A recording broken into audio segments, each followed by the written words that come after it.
এই যে এই বাচ্চা দুটোকে কদিন আগে যারা আমাদের গেটে আটকে দিয়ে চলে গেছিলেন, তারা যদি ভিডিওটা দেখেন তাহলে দেখতে পারবেন যে কীভাবে বাচ্চাগুলো রয়েছে মার কাছ থেকে আলাদা হয়ে।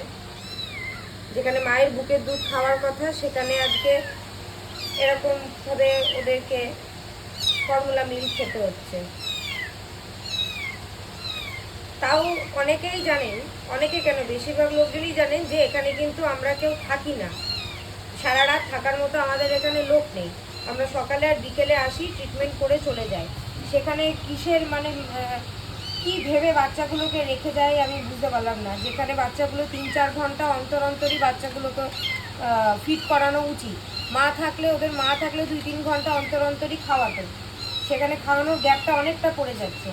আর আমরা কেউ বাড়িও নিয়ে যেতে পারবো না, কারণ আমাদের প্রত্যেকের বাড়িতেই বড় বড় কুকুর রয়েছে যারা ছাড়া থাকে। এইটুকু ছোট প্রাণ দুটোকে সেভাবে রেখে দেওয়া, আর আমরা জব করি সারাদিন, আমরা বাড়িতেও থাকি না যে বাড়িতে দেখে রাখতে পারবো। বাড়ির মানুষগুলোর ওপরেও আর এর থেকে বেশি কত দায়িত্ব দেওয়া যায়। যেখানে যেটা যে করেছে সে খুব অন্যায় করেছে। যদি তার মা না থেকে থাকে তাহলে একবার অন্তত আমাদের সাথে কনসাল্ট করতে পারতো। এরকমভাবে বাচ্চা ছেড়ে দেওয়ার আগে আমরা বলে দিতে পারতাম কীভাবে রাখতে হবে। এখানে এতগুলো কুকুরের মধ্যে এইটুকু ছোট দুটো প্রাণকে টিকিয়ে রাখা খুবই মুশকিল। যে কোনো মুহূর্তে যে কোনো বিপদ ঘটে যেতে পারে, তার জন্য কে দায়ী থাকবে? তারপরে আমাদের আর মানে আফসোস করা ছাড়া আর কিছুই করার থাকবে না। একবার আমাদের ফোন করে কনসাল্ট করতে পারতো যে কী করব।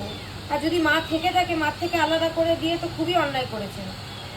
এক তো ছোটো বাচ্চা, এদের ইমিউনিটিও ঠিকমতো তৈরি হয়নি। মায়ের ব্রেস্ট ফিডের মাধ্যমেই বাচ্চার ইমিউনিটি তৈরি হয়, সেই ইমিউনিটিটাই ও পাচ্ছে না। এবার এরা ঘন ঘন অসুস্থ হতে থাকবে।